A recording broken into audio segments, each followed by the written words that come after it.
evening, everybody. Welcome to the September 14th, 2015 work session. The work sessions are a more informal setting to update the council on business items. No vote will be taken on work session items. Tonight there are 5 items on the agenda. Public comment is allowed that is germane to an agenda item. If you wish to speak, you are required to fill out a public comment card and turn it in to the city clerk. Public comment will be allowed for a total of 10 minutes per agenda item and no more than 2 minutes per person. Public comment will be heard at the beginning of each item, and once the item is called, no other public cards will be accepted. Sudi, do we have any public comments for our item, number 1 agenda item? For our number 1, we do not, sir. Okay. If you would please call that item. Our first item this evening is presentation of the Hub Family Resource Center serving Milton, Johns Creek, Alpharetta, and Roswell. That's being presented by Remco Bromett. Thank you very much, Mayor and City Council. It seemed good to us to come and present a little bit, talk a little bit about the Hub, given my long-standing history with the City of Milton.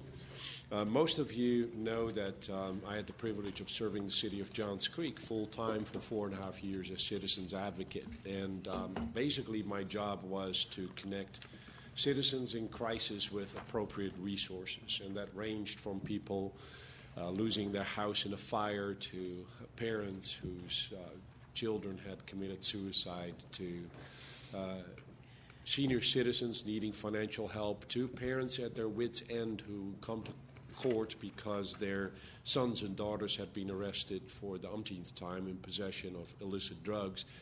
And the cry that I heard constantly was, well, people tell us to get help, but we don't know what kind of help we need, and we don't know where to get it, and we don't know what we can trust.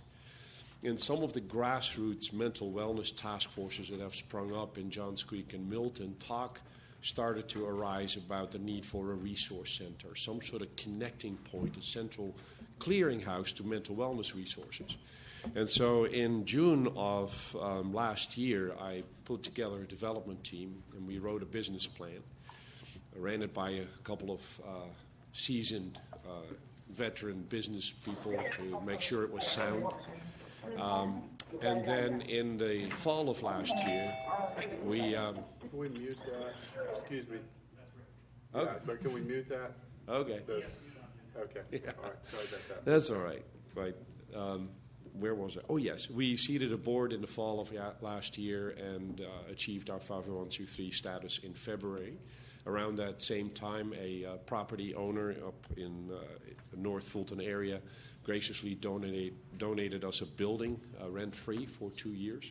And so we've been very busy since then getting that building set up, identifying sources of funding, identifying service providers, and profiling them. Our mission is threefold. First and foremost, we want to be a place where residents of North Fulton and beyond, for that matter, can come and meet in a stigma-free, safe environment with resource specialists who will listen to them, assess their needs, and help them map out a road to mental wellness and connect them to appropriate service providers whom we have researched and vetted and who we can trust in our community. In that respect, we want to be a resource to our local police departments, fire departments, municipal courts, hospital emergency rooms, as well as our schools as one place where they can send people that is sort of a gateway to mental wellness resources. As you well know, there is a growing crisis as far as mental wellness is concerned.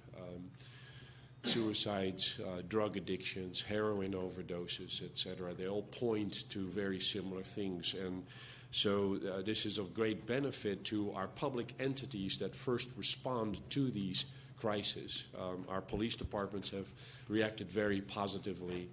There are several people from the hospital community on our board, and Fulton County Schools is excited about this, so much so that one of their assistant superintendents serves on our board as well.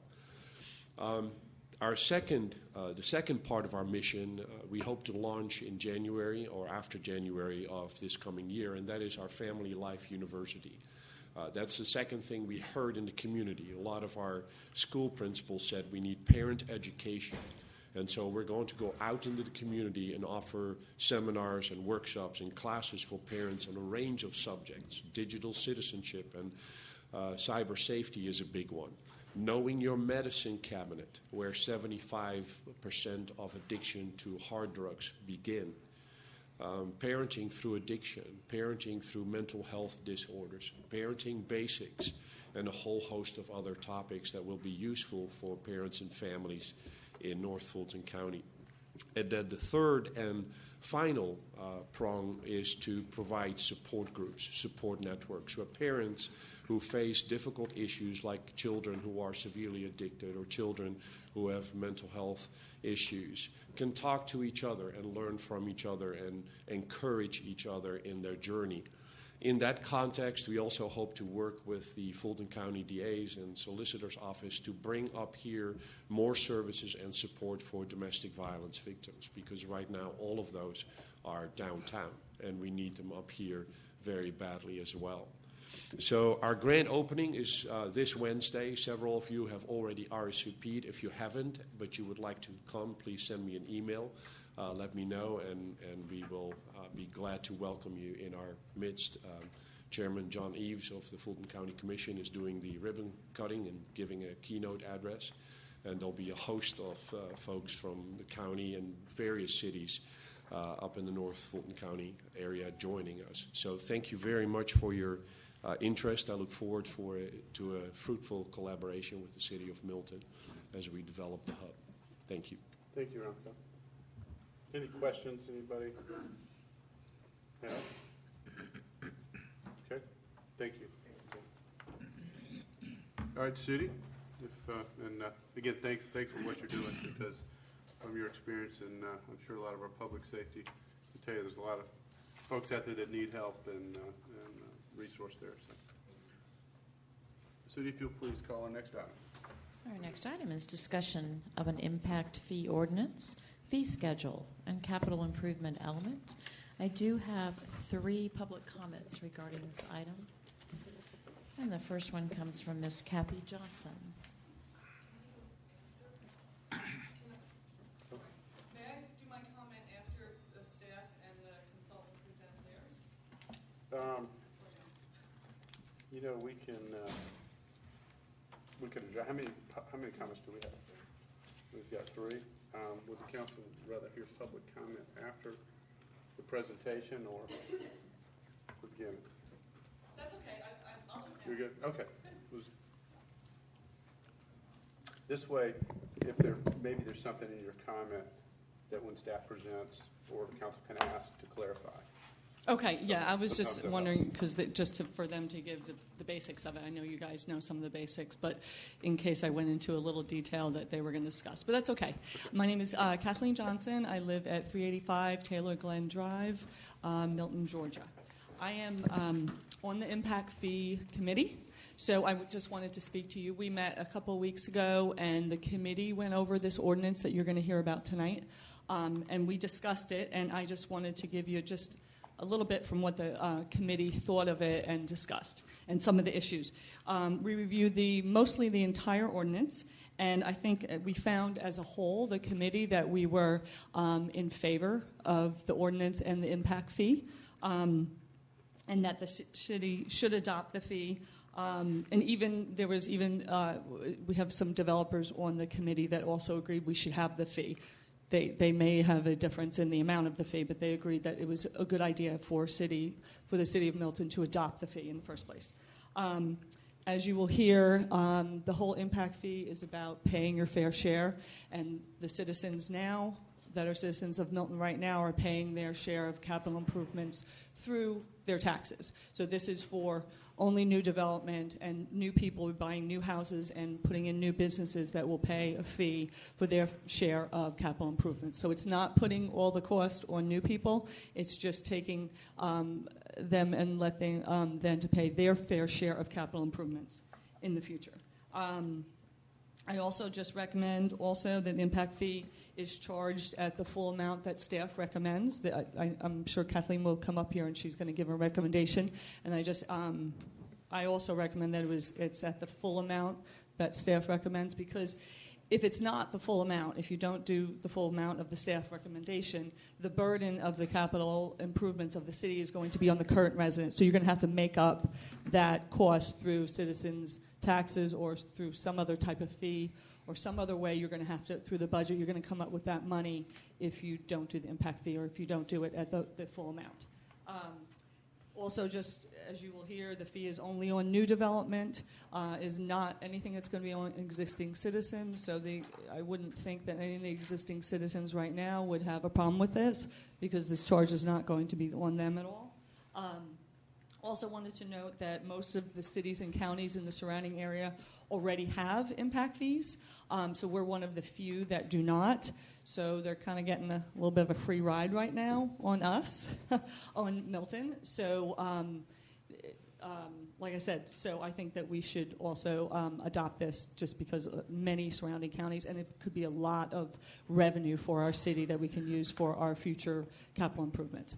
One last thing, when you guys discuss the CSO in a few weeks, I'm pretty sure, and you can ask the consultant about this, that the way the ordinance is written right now, you will have the ability to, if you desire, to use the impact fee as a incentive for if you want to do conservation subdivision ordinances, subdivisions, and in the conservation easements. You'll be able, the way this is written right now, to give a credit, if you so choose, to conservation easements in those subdivisions. So anyway, as a committee member of the impact fee, I just recommend that you approve the impact fee and the ordinance. Thank you very much. Thank you.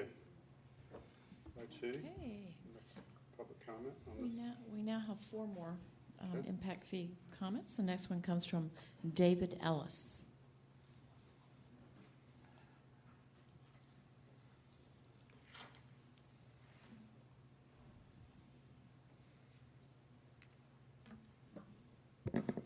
Good evening, Mr. Mayor and council members. My name is David Ellis, and I'm the Executive Vice President of a local group called the Greater Atlanta Home Builders Association. We represent the housing and construction industry. And I wanted to rise tonight and just talk for a minute about the impact fees themselves. Impact fees as a tool are certainly a useful tool of government. Many of us would argue somewhat a lousy way to fund infrastructure, because although they're collected, they can't be typically bonded and used to leverage to do things quicker. You have to wait till you collect the money, then spend it. And oftentimes the value of the money deteriorates over time. Just keeping that in mind, again, not saying it's not one way to fund infrastructure, but it is a concerning way. Another thing that I'd mention is looking at the impact fees going on single-family homes from $0 to almost $8,000 is a pretty dramatic increase on what would happen in housing in Milton. Certainly, Milton's been a very successful market for new home construction, and we've seen some beautiful homes and communities built here and continue to be built here. But many of those homes and communities were, as they're being planned even now and have been planned and started, were designed with not the idea of these impact fees in mind. And one of the things I would say is we look at the fees to consider a good time, a good lead time into when the fees would kick in, or even a reduction in the fees or a tiering of them over time. Something to consider as you discuss, because it will have an impact. And I think the most dramatic impact, and one of the real concerns for areas like Milton, are the workforce housing that we have here. Certainly we have $1-million homes, and you might argue, well, what's another couple $1,000s to one of those homes? But to a working class person who's trying to buy a home here in this area, $7,000 or $8,000 would have a tremendous impact on them. Something else I would mention is, as you look at the capital improvement plan, and I apologize, I haven't had a lot of time to study it, but it certainly is a very aggressive plan, and it calls on, and the capital improvement plan, leverages what we can do with the impact fees, and there's a lot of parks, a lot of roads, a lot of trails, and things like that, which would be great for the community, but also the community has to pony their portion of that too, and are we prepared to do that? And also, of course, when these things are built, there'll be maintenance costs that come along that the city's also going to have to do, and we have to work that in, not just create a big capital plan so we can, leverage the impact fees off of it. But that's something to consider as we move forward as well. And the one last thing I would mention about impact fees, and something I like to mention when we talk about them, they're typically suggested to be collected at the time the permit's pulled. But frankly, I think it's more appropriate for them to pay when the CO is done.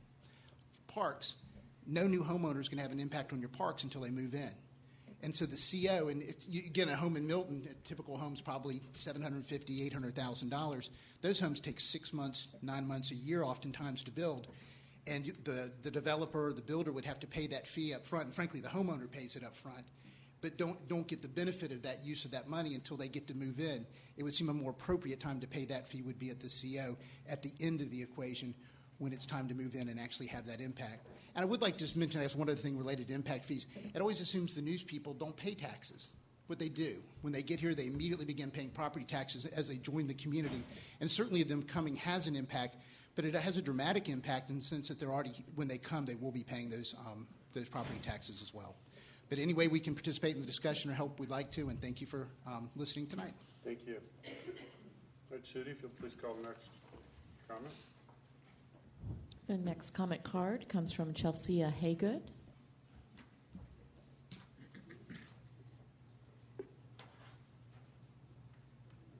Hi, I'm Chelsea Haygood. I'm with the Council for Quality Growth. And I just have a couple comments about the fee schedule also related to the residential properties.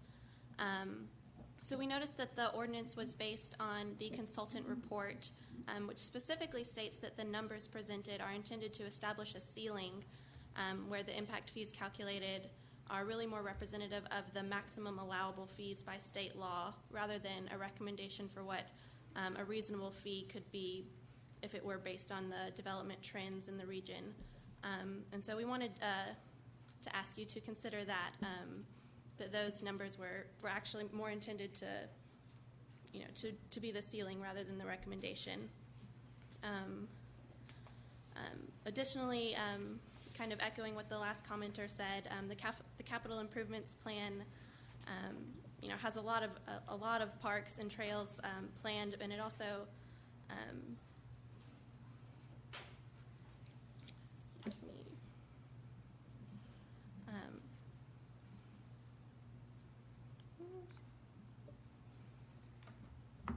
So I apologize. While the new growth demand is intended to calculate the impact fees, existing residents will also be using and benefiting from the parks without having paid impact fees themselves. We're concerned that it may place a disproportionate cost burden on the parks and infrastructure. A disproportionate cost burden for the parks and infrastructure on the new residents. And at almost $8,000, that would be the highest impact fees in the North Fulton area and also in the greater Atlanta metro area. So we would, really like to help you as well consider reducing those parks and rec fees to be more reasonable and, support the new residents as well as the existing residents. Thank you. Thank you. Judy, yes? Our next comment comes from Mr. Howard Carson.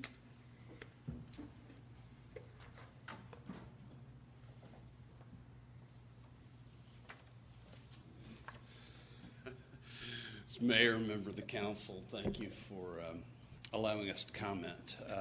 Like a previous speaker, I really would like to make some comments after the presentation because a lot of the questions I'm going to ask are things that he might be able to help me understand. I, too, am on the Impact Fee Committee. I am a strong supporter of impact fees. I've always thought that it is a reasonable and logical thing for our industry to begin to pay forward the improvements that we impact, particularly parks and rec. Obviously, you can't do schools by state law, but impact fees are, I think, a reasonable and logical thing. However, at our last Impact Fee Committee meeting, I happened to be the only person from our industry that was in attendance, and when I saw the numbers that your consultant had presented, my eyes bugged out because going from $0 to $7,700 a lot that's a big number. Thankfully, they are, according to that ordinance, levied at CO stage rather than building permit stage. That is a good thing. I have not had time to fully go through your Parks and Rec study that was approved, I think, a year or two ago. But I remember from when I flipped through it earlier, there was an expectation that the city of Milton needed to spend $200 million over the next 20 or 25 years to bring yourselves up to this standard that was suggested in the study. That is a net present value of those expenditures. If you do simple back of the napkin, that study says, okay, you've got 30,000 residents today, and obviously I'm just using round numbers. You're expected to go to 50,000 residents. That means 60% of that money, of those expenditures, have to be borne by the existing residents. New development can only be made to pay that incremental cost that they're impacting. If you sit down and look through that number, think about that number, and again, just back on the napkin, and I'm hoping Bill can help me understand this better. I asked him questions about this, and he just kept pointing to the Parks and Rec study. But if the existing 30,000 residents over some 20 or 25 year period, and I'm hoping that you're going to set me straight because I didn't fully understand it. You start looking at the average household size, that works out to about $4,000 a resident. You think of all of y'all, the average household size in the city of Milton has got to be 3 or 4 residents. Think about that tax increase. Are y'all prepared to levy that on your citizens? Because, again, new development can only be forced to pay for its incremental cost. If you don't spend the money, if y'all don't pony up your 60% of it, the existing residents, you got to give the money back after 6 years. So I support the imposition of impact fees. I think it's an important thing for us to do. But I think you really need to take a step back and think about what really is needed in the city of Milton and make sure that your residents know what tax increases they're going to have to pay to meet what if you impose it on us in the real estate business, you got to spend it. You've got to raise taxes to pay for it on the existing property owners. So again, thank you for your time. I'd love to be able to come up and ask some questions afterwards if y'all decide to do that, but thank you for your time. Thank you. Thanks, Judy. If you please call the next speaker. Couple comments. Next comment, and the last one on this item, is from Mr. Steve Check.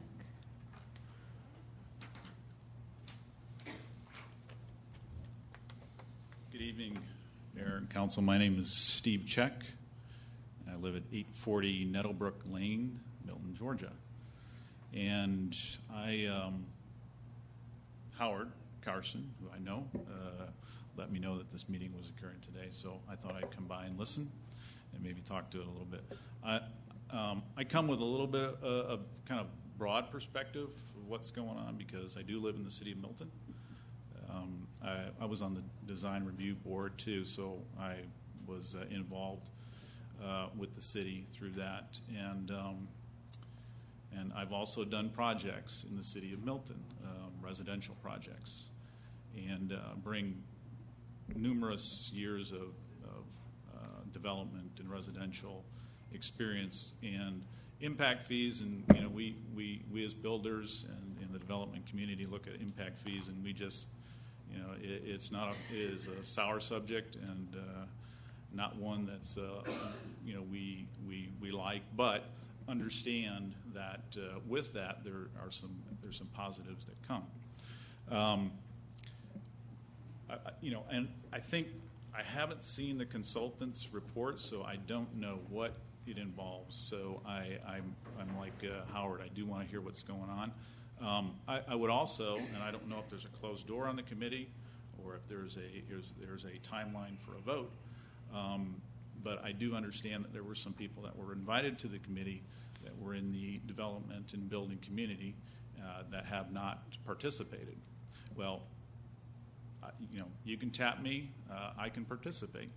I live in the city. I've been involved. Everybody knows my record in involvement with committees. And so I kind of bring a little bit of perspectives kind of from every different angle that we can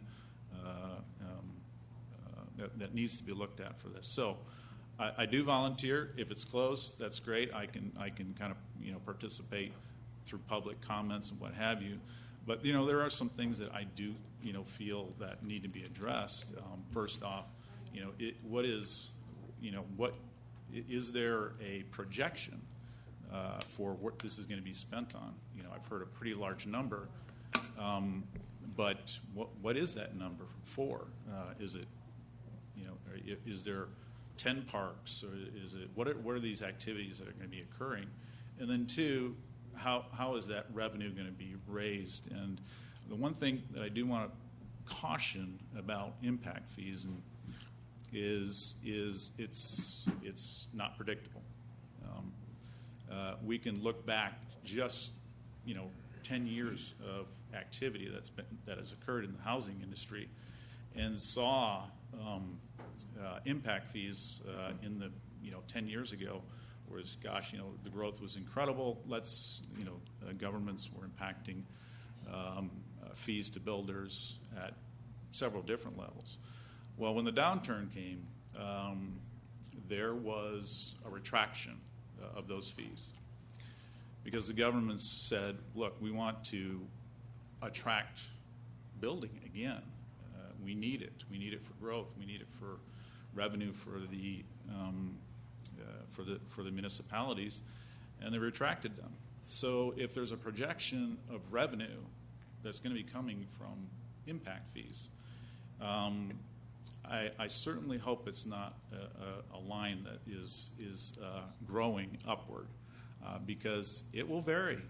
And this business, and I've been in it for 30 years, is extremely cyclical. Whether we have an attractive community, which we do, all really depends on what the factors are, which are jobs,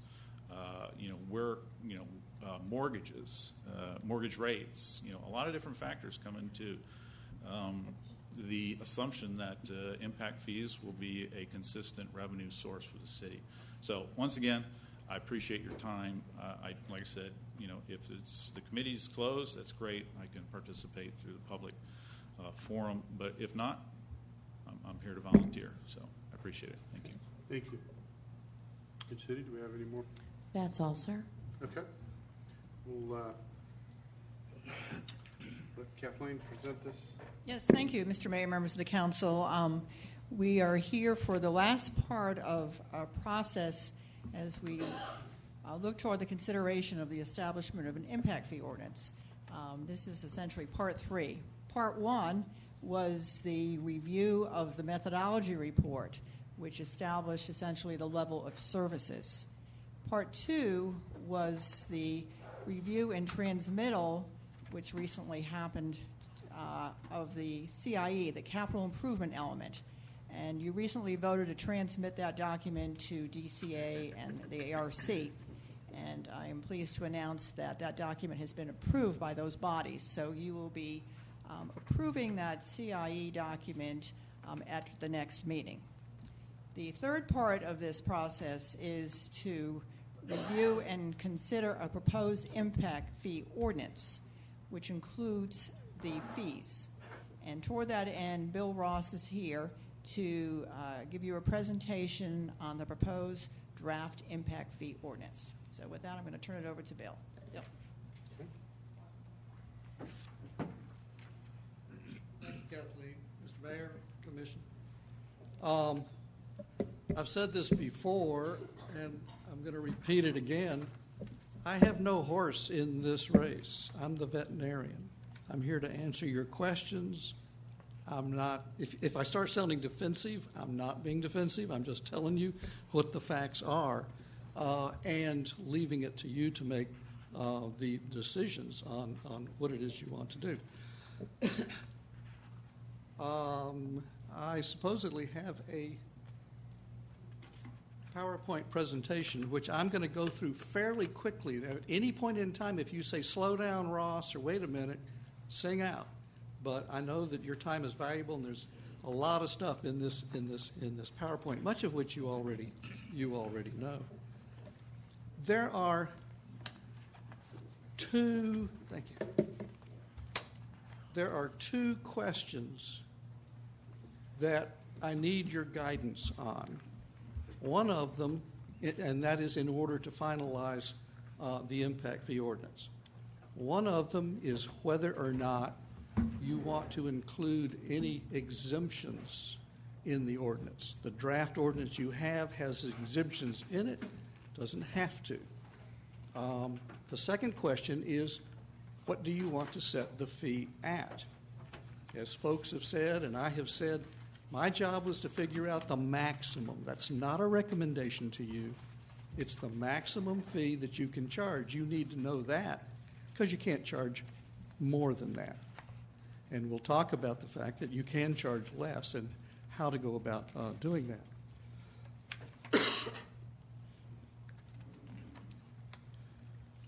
Where are we? Where we are, of course, as you well know, the CIE was submitted and has now been approved by the state and by the region and is back. The CIE does not have fees in it. It just has all your projects that are proposed to meet your future needs.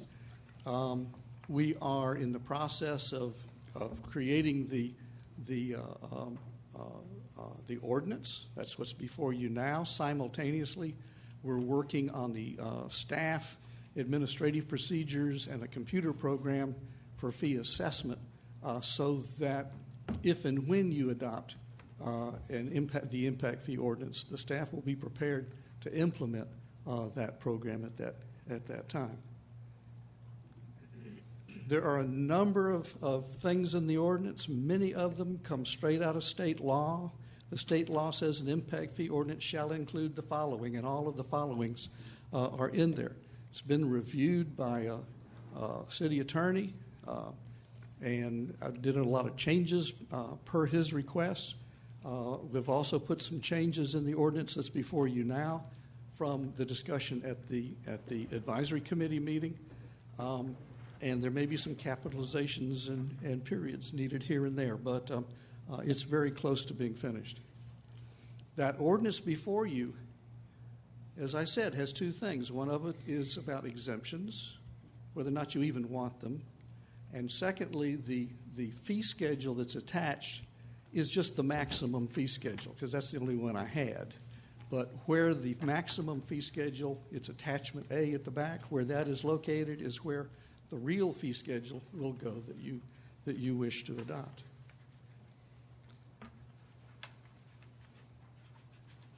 The methodology report, as you recall, sets those maximum impact fees. That's the whole point and purpose of the methodology report. We didn't make any stuff up. We took your Parks and Recreation plan has level of service standards. Your conservation plan has level of service standards.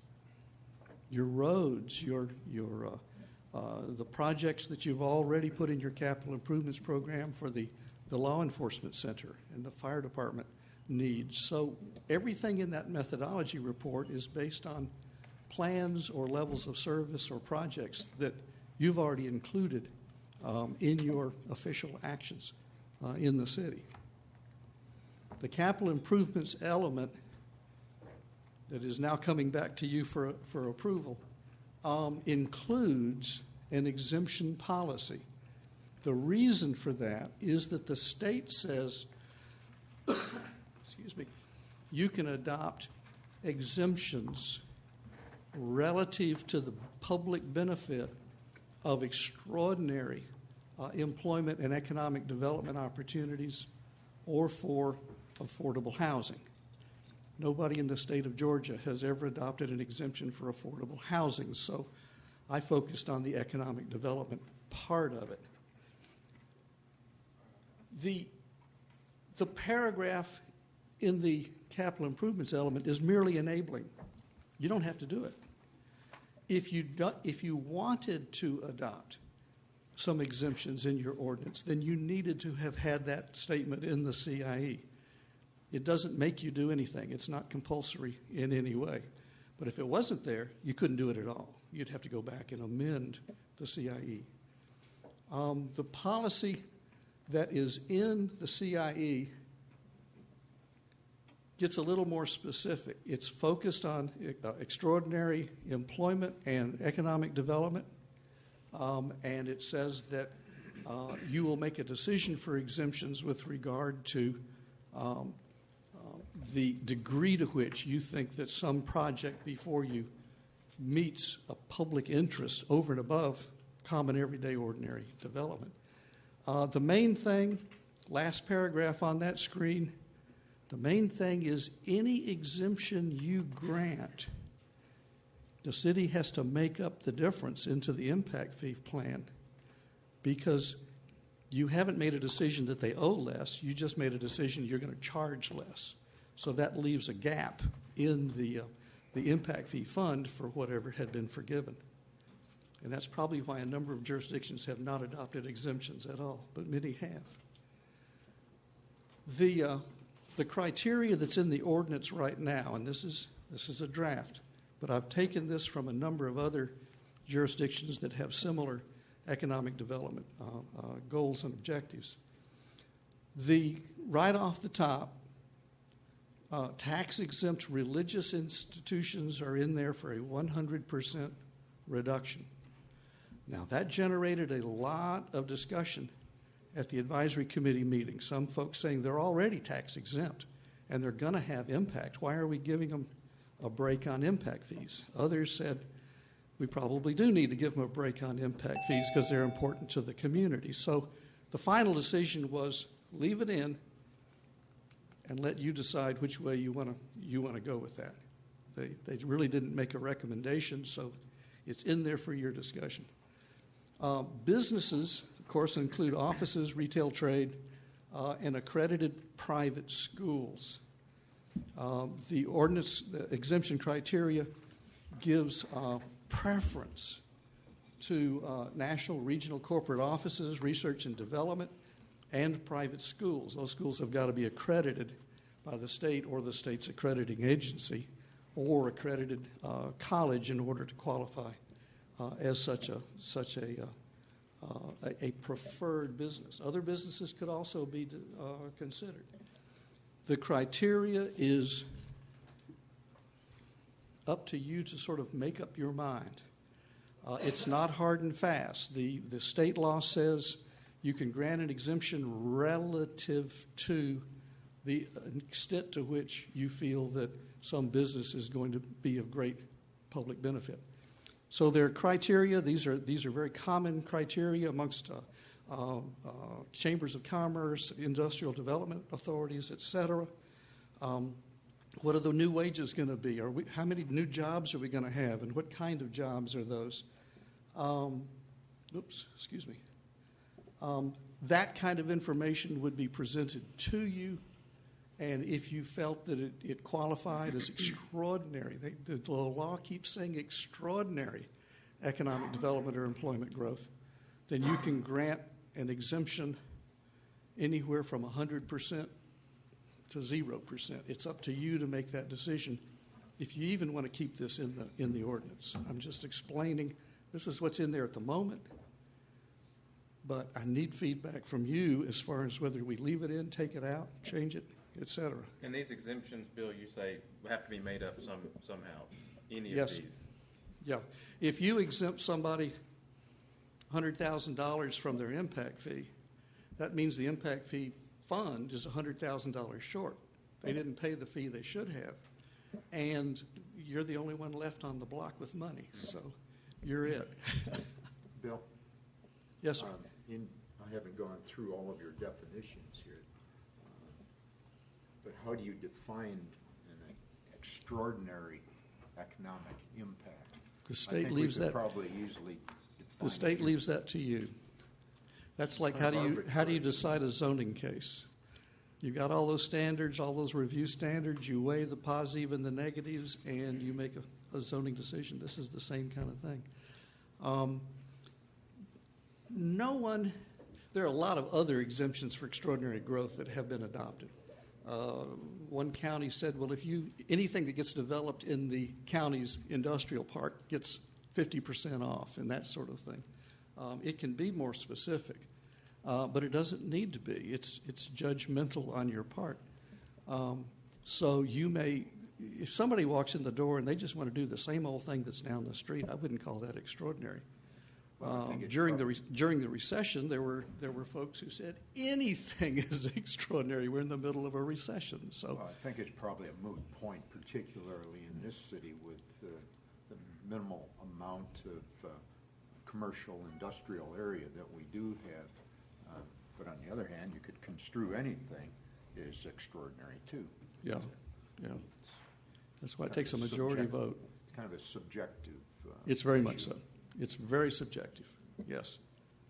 And after a while, if you actually had a number of these requested, after a while you'd start sort of establishing a precedent. This guy got a 50%, that guy got a 20%. What was the difference? And the new guy, what do they get?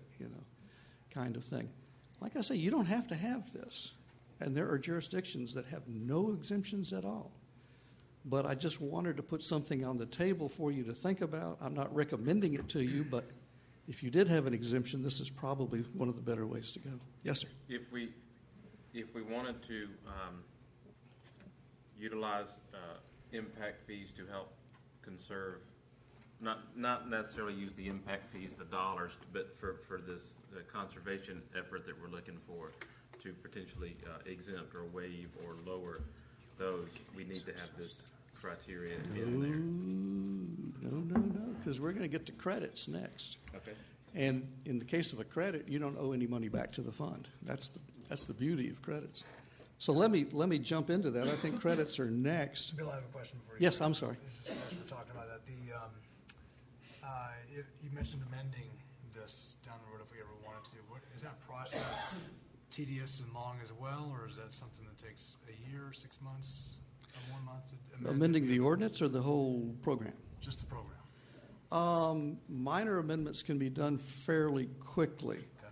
and if you're going to be doing an annual report to the state called a CIE update. It's not really it's really a financial thing, but that is an opportunity. If you decide, for instance, Road A is going to cost more than was estimated, you can change the cost estimate.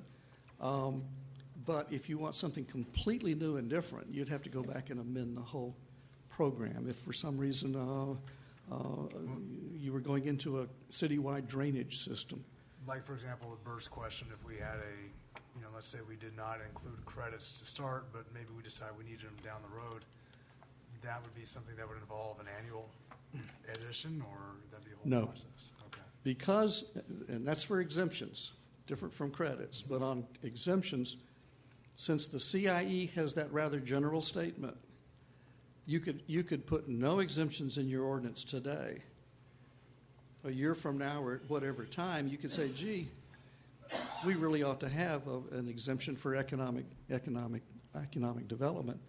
You could devise the criteria for that credit and just amend your ordinance, and presto, it would be in there. Okay.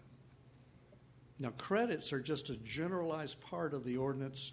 You get credits for all kinds of things, and you don't have to change the ordinance at all in order to grant a credit, because in essence, a credit means somebody is spending money or giving you something in lieu of an impact fee, which is of benefit to you in the whole process.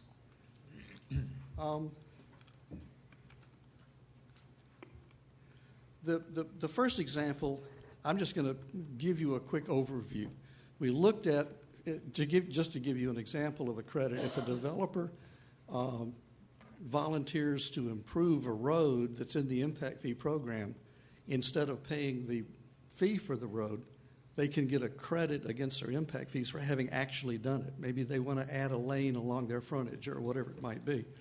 And the examples in here were, what if the road, what would it be if they didn't do it at all and just paid the impact fee to establish a base? And number one, what if the road improvement was less than the impact fee for roads? And lastly, what if it's more than? And the answer in more than is you can only grant the credit to the extent of the impact fee, but everything that's left over, the developer can carry forward. They carry a credit with them. They can apply that to again, to roads in our example, they can apply that credit to a road fee for another project somewhere else in the city. They can even assign that credit to somebody else. So you get the road improved, and ultimately that's money you don't have to spend on that road, so they get a credit against their impact fee. Kathy wanted me to give you a little more of a example number 2, and I think this has been discussed, about 3-acre lots. I think the draft conservation subdivision has a provision for a 3-acre estate lot, and half of that lot would be put into a conservation easement. So the question was, do they get a credit for that? And the answer is yes, they do. On the theory that there could have been 3 houses on that lot instead of only 1 house, then the city has foregone impact fees on 2 of the houses. They're only going to collect the impact fee for 1. But they've also foregone the need to meet the level of service for those 2 houses. So what those 2 houses would have paid in impact fees is a savings to you. And because it's a savings to you, you can grant that as a credit to the impact fee on the house. And I'll get to the bottom line. The bottom line very quickly. Right now, the maximum, these are based on the maximums. The maximum that would be paid for Parks and Recreation fee is $62.15. The credit for the 2 houses that aren't there is $28.84. So that brings the parks fee down. You add everything else in. So the total impact fee on this example is $47.56. One note, the credit is a constant. If, for instance, you reduced the Parks and Recreation fee below the $62.15, the credit is still $28.84. You're still not getting that money for the conservation easement portion of the Parks and Recreation. So that although the total fee will go down, the credit almost gets bigger in essence. That's a larger percentage of the total fee than if you charge the maximum. So as I mentioned, the methodology report has those maximum fees calculated. I want to take a look at this graph for just a second. And mainly, I know that there's a lot of concern and interest specifically with regard to the Parks and Recreation fee. And again, the fee, the schedule, the money, and I don't need to straighten out Howard at all. Howard's got a good grasp on these numbers. He knows what he's talking about. Over there on the left-hand column, net present value, in other words, the amount of money you would need to spend over the next 20 years to realize everything that's proposed in the Parks and Recreation Plan and the Conservation Plan would run you $200 million. It's a lot of money. Out of that 200, 100 of it is not impact fee eligible. In other words, 100 million of the 200 million would need to be gotten through bonds, through property taxes, through some other means, because this shortfall, this 100 million, is what it's going to cost to bring the Parks and Recreation system up to the level of service for the people who are here right now. So they pay their share, which is half of it, 100 million. New development would then owe you, on the chart, $104 million for their share of those improvements. And as indicated by one of the speakers, new development starts paying taxes. So we give them a credit also for the taxes that they're going to be paying that would otherwise not be their responsibility. And that reduces the impact fee also. So by the time you finally get to the bottom line, roughly $60 million would be eligible maximum in order to pay the total fair share that new development would have. Now, clearly, if you reduce the level of services in the Parks and Recreation Plan, that $200 million comes down, everything shifts in a downward manner in terms of what the fee would actually be. And I think Parks and Recreation is one that's been particularly looked at, if you will, in the scheme of things. The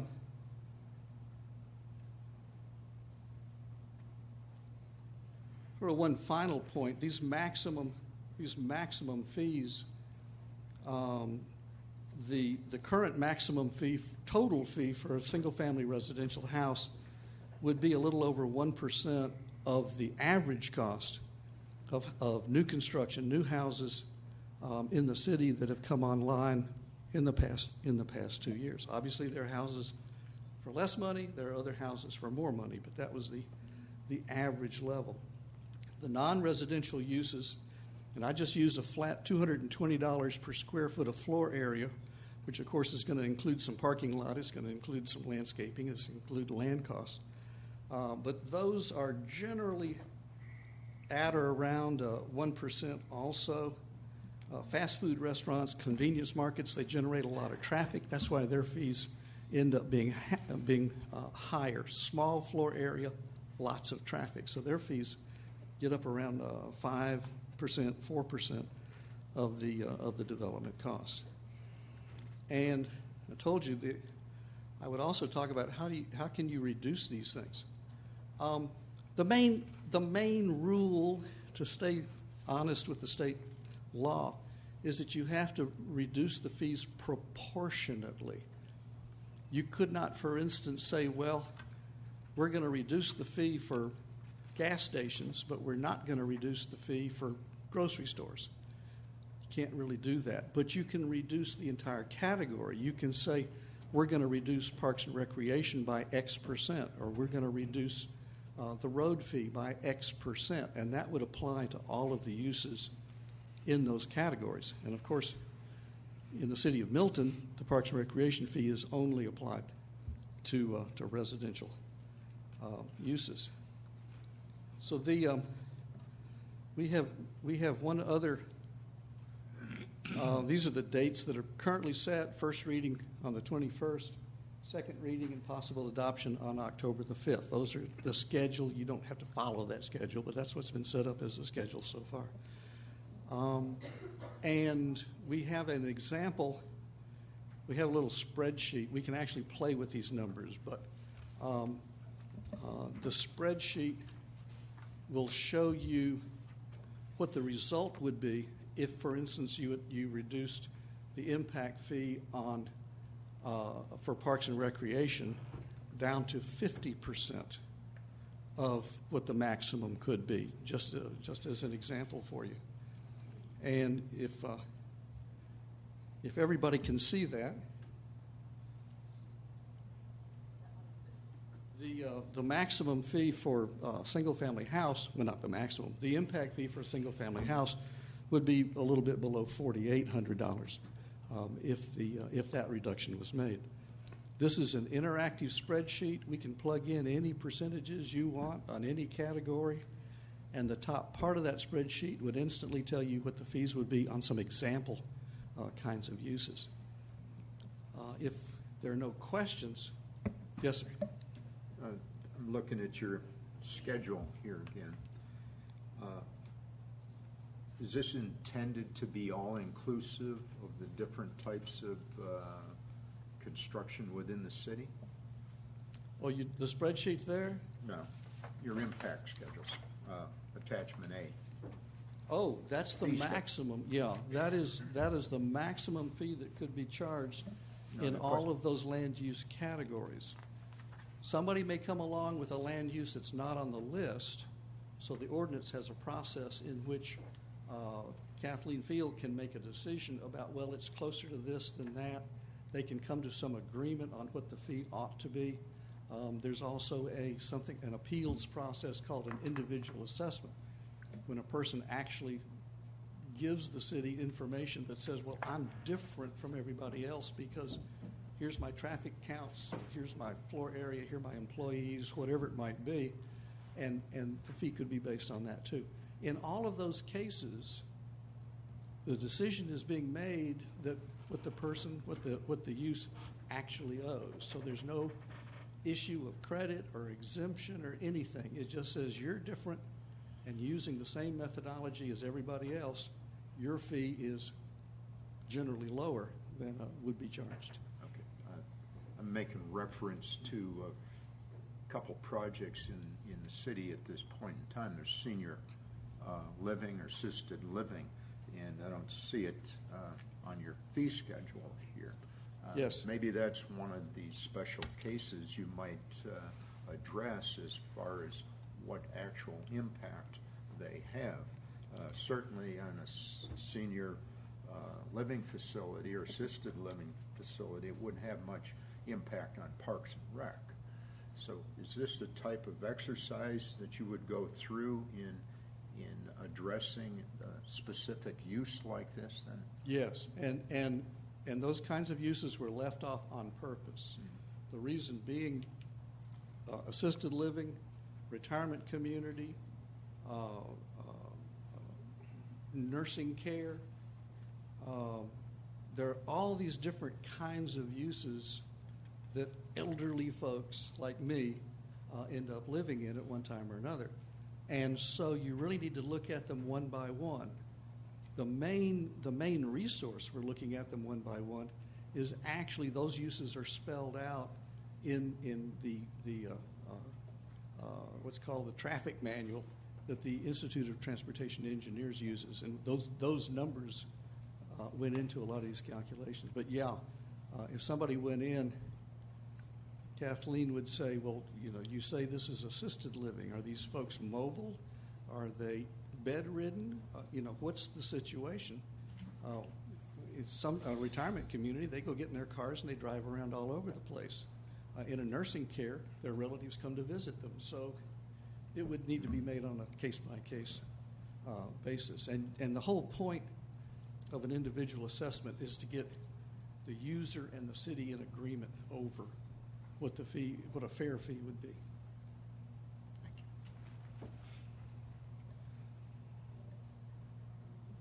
Another question? Well, let me ask you question number one. Should I leave these exemption policies in your ordinance, or take them out, or change them so that the ordinance that comes before you for first reading reflects your desires? It sounds like I'm sorry. Oh, go ahead. that it's good to have the policy in there, even if there are no exemptions, so that way you can make a quick You can come change back and if put you them need in, to. yeah. So if that's the case, then I would think that we would want to leave that statement in there. I agree. Yeah, I would say leave the policy in there and just not have any specifically called out exemptions, and let us decide what needs to be in there and what doesn't. Sure. Okay. I'm going to turn it back over to the Director of Community Development. I believe she has a recommendation for you.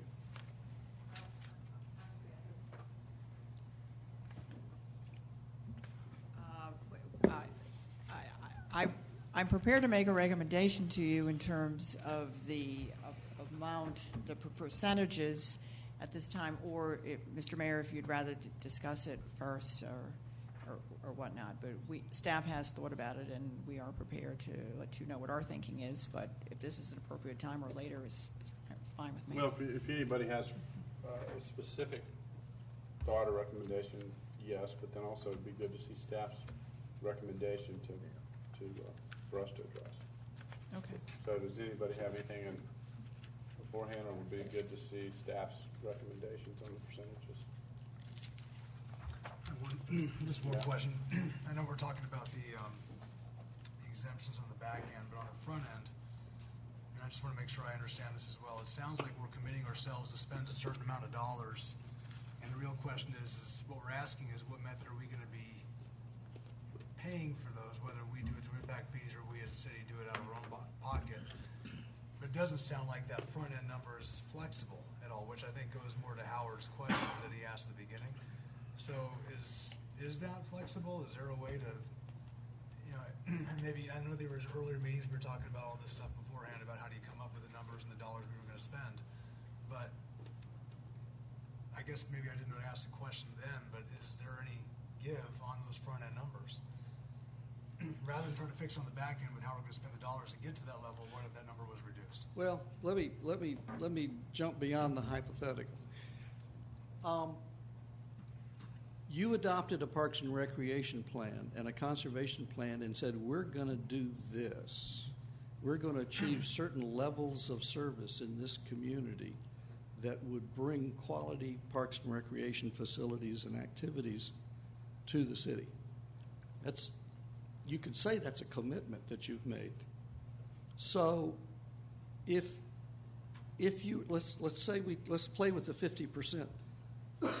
If you adopted your impact fee at 50% of the recreation fee, two things to think about. Number one, as you heard in the public comment earlier, if you leave those levels of service in place and say, oh yes, we're going to buy all these acres of parks and we're going to build all these trails, then you've merely shifted the responsibility from new growth over to the taxpayers. The taxpayers are already paying $100 million out of that $200 to begin with. You would have shifted responsibility to them to pay the difference you're not charging new development. But if you also take the opportunity to go back and review that Parks and Recreation plan, maybe a $200 million plan is a little more to bite off than the city really thought back when the plan was being developed. If you modify the levels of service, and it's impossible to do it this way, but let's just say you could modify the levels of service so there's just 50% of the level of service that you originally proposed, and you adopt a fee at 50%, that brings everything back to development will be paying 100% of their fair share, the city tax base will be paying their fair share, but it'll be a $100 million program, 20-year program, than $200 million. So I think that if you want to look at reducing the fee, you ought to also think about reducing the level of service. Otherwise, you're still on the hook for a $200 million plan. And whether or not the city will actually achieve that, only you can tell.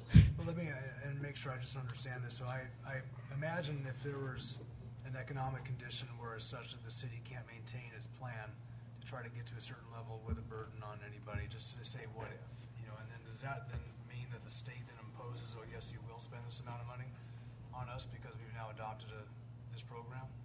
I wonder what the enforcement mechanism is to require us to do this regardless of certain circumstances.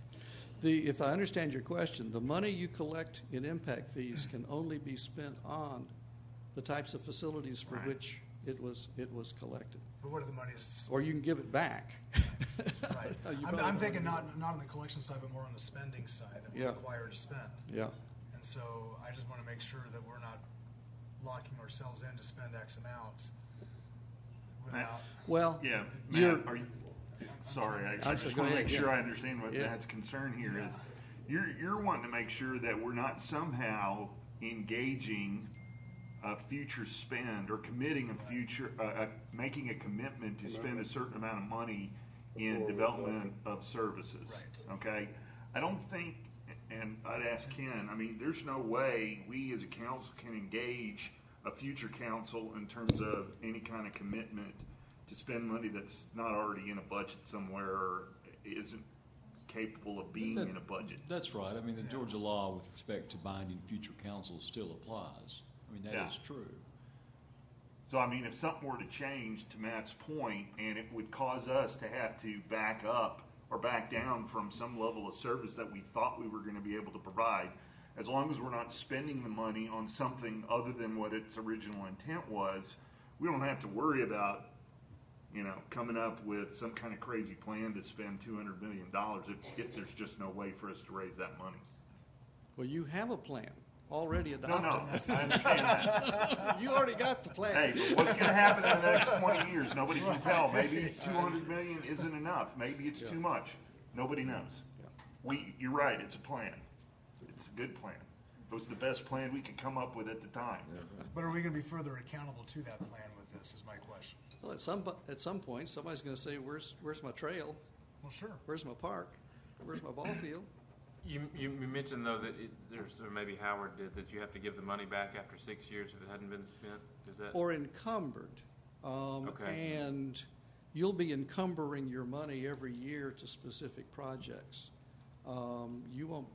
Only one jurisdiction in the entire state ever gave money back because they forgot to spend it or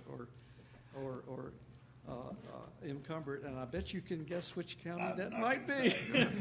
But at any rate, no, you will encumber them. So it has to be earmarked for a project at least, but not necessarily spent. Some projects you got to save up until you got enough money. If it's a 20-year plan and you have to every 6 years you have to do something, then obviously you're going to do it, 3 to 4 times during that plan. So that would be due diligence to be sure you encumber it, and you do it on that annual report that you have to file with the state every year.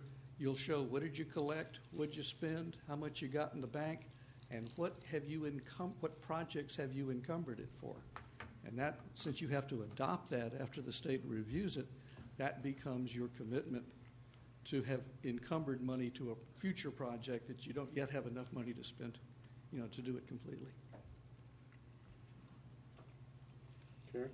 So you really want to be pretty close. You want to know, you're not going to know to the penny how much things are going to cost you or what you're going to spend, but you really want to have a pretty good idea what your plan is and what it's going to cost you to do that before you go into this. Yes.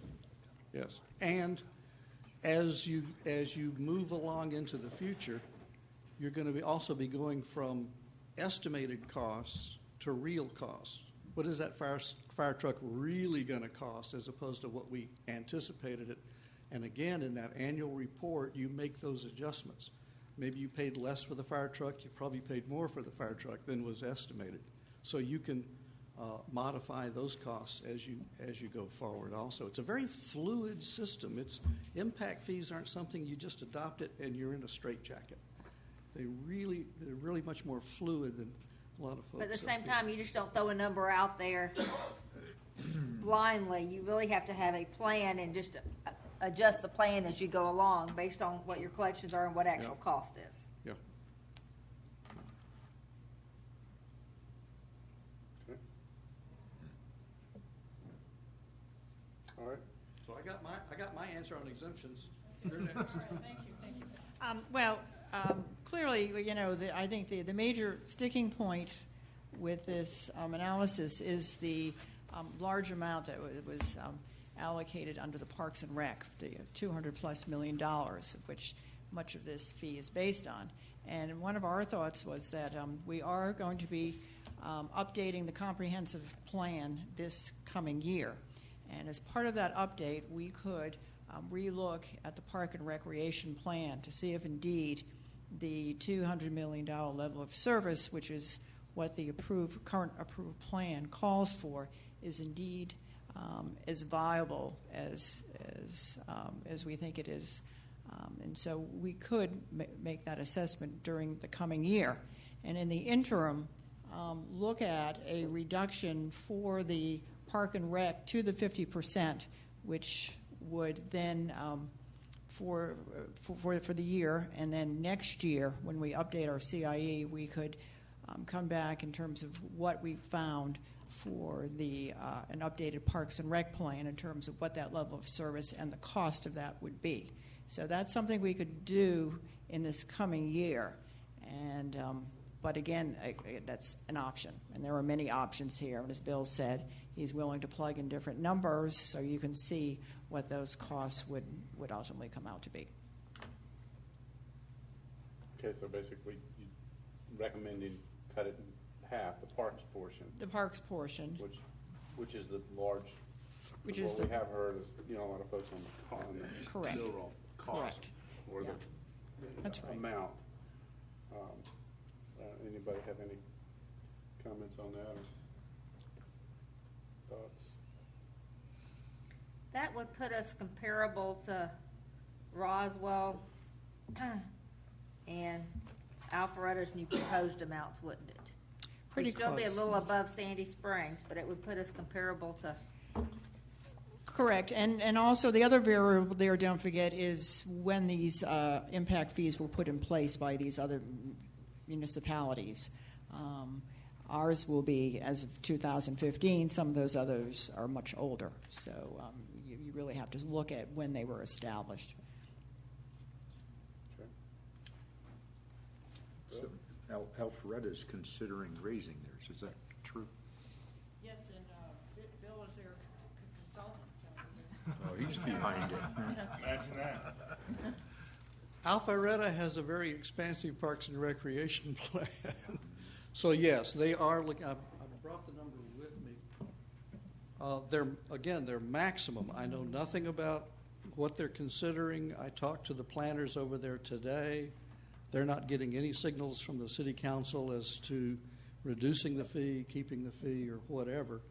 We will be meeting with the Alpharetta City Council on the 21st to basically talk about exactly the same things we talked about here with you, and the level of the fee that they actually want to adopt. Now, I've attended a number of meetings with staff over there and a few of the city council people, and the main message I keep getting is the fees were too low and can't we figure out how to make them even bigger. Right now, and this is the latest number. This is not what the Council for Quality Growth has. They have an older version. There is an updated version, and in round numbers, the maximum fee for a single-family house would be a little under $6,700,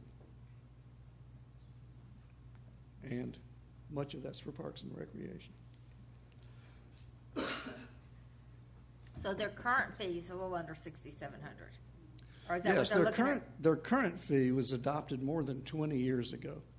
And if Okay. you had applied just simple inflation to their 20-plus year fees, it would be double today. Now, that's still not up to the level we're talking about under the new methodology report. But those are very, very old fees, and the city recognizes that.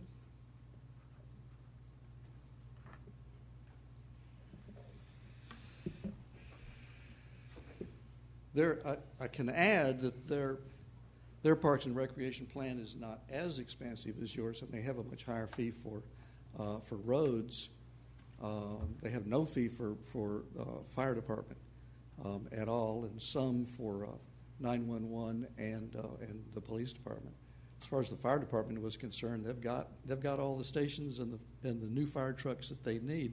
They'll need to replace them, but you can't use impact fees to replace things. You can only buy new things that increase the level of service. So their fee, piece by piece, is considerably different from yours, but the total number is still well up there toward the 7,000 category, 6,800.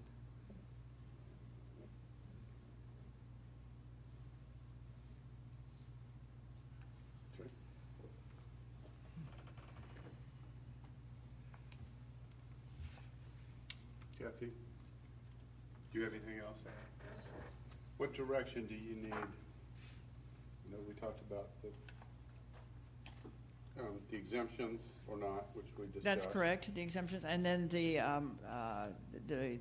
don't need to do anything about the credits. Is that correct? No. Nothing about the credits. So just the exemptions. I think we can just. I think the direction we got was to leave the language in as it is, and then as exemptions came in on a case by case, you could address them or not. You know, and then so really where we are is with the level of the fees.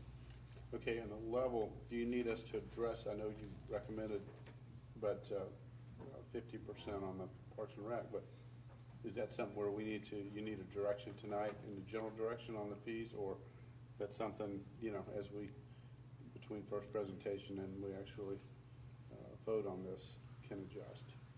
We can always adjust it, certainly from first to second presentation. That would be feasible.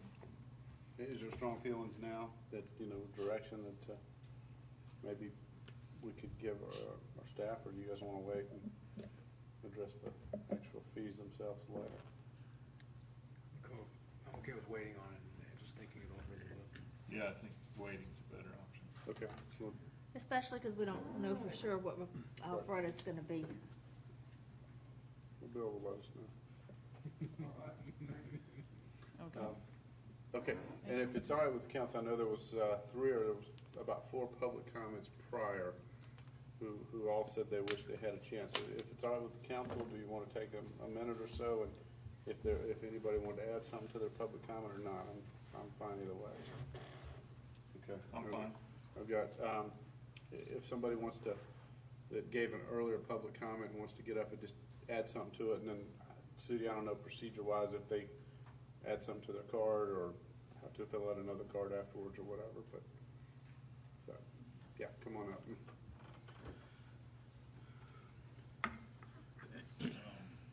Yeah, I do want to Just follow up. for the record, Steve Check. Steve, just name and address. 840 Nettlebrook Lane, Milton, Georgia 30004.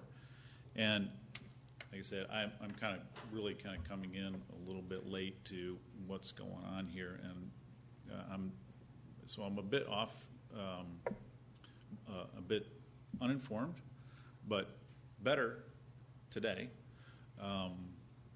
And I appreciate the presentation by Bill, but I think this needs to be moving at the speed of light. And if there's a ratification for impact fees just based upon what other municipalities are doing, that may be an easy decision for you to take. It's just say, well, this is what they're doing, so therefore this is how we're going to do it. But I think, like I said, I haven't studied any of these projections and numbers, but pretty staggering projections of cost over 20 years. And like I said, I live here, and I also do business here, and I've done projects. So I look at how that all impacts not only just the future business, but the residents. And I know there's a committee, but and the person, she got up to speak about it, but I think what her comments was that this was not going to impact residents, okay, as far as taxes. And that's kind of what I got out of what she said. So if the committee that was assigned to do this has still got some questions, and is it best to, I think the 21st is what, next Tuesday? Next Monday? Seems pretty quick to me, but so I just thought I'd make that comment, and I appreciate it. Thank you. Okay, thank you. Kathy, if you want.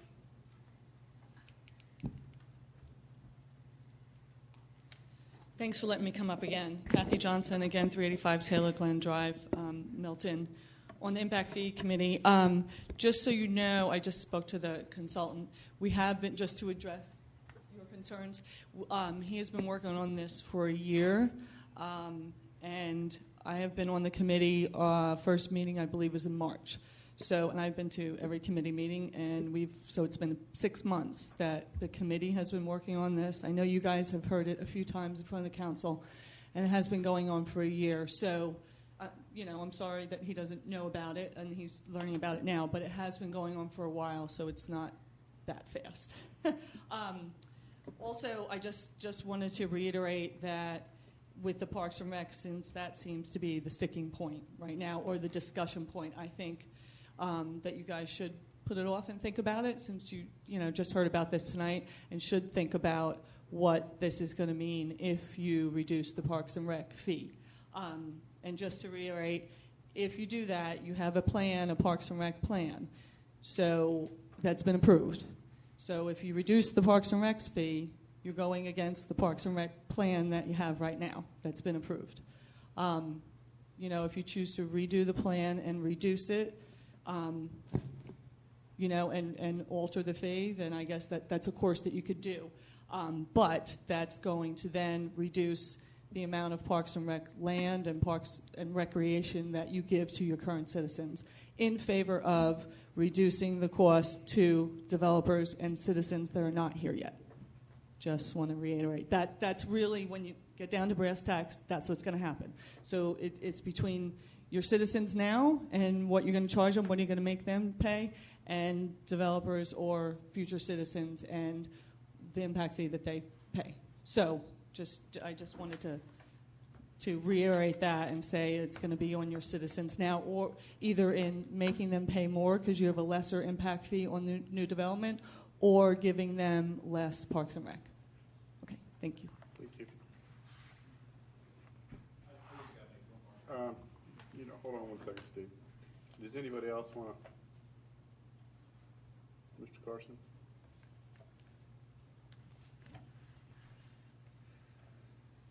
Again, Howard Carson, 3082 East Chatelawn Avenue, Atlanta.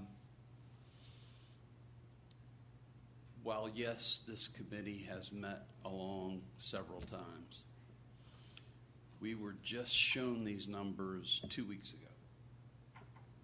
About right? No? We all knew that you were considering the impact fee ordinance. And again, I'm a supporter. But at the meeting, the last 2 meetings I've been to, I was the only one from my industry that was there. So this is catching a lot of people very blind. It is a huge number. And even when we saw the number, we certainly in the last 2 weeks have not had time to go back into your Parks and Rec study and fully comprehend what this all means.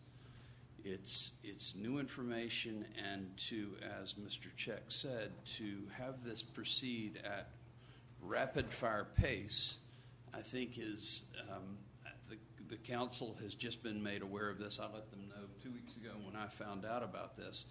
I think it does take some time because you guys, as I understand it, I'm not an attorney, don't play one on TV, but you are making a commitment to spend this money.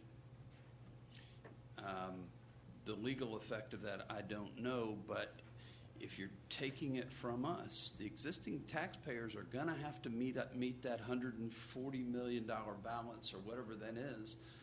That's a whole lot of money. And maybe that's a reasonable level of service. I don't live in the city of Milton. That's a job that you guys have.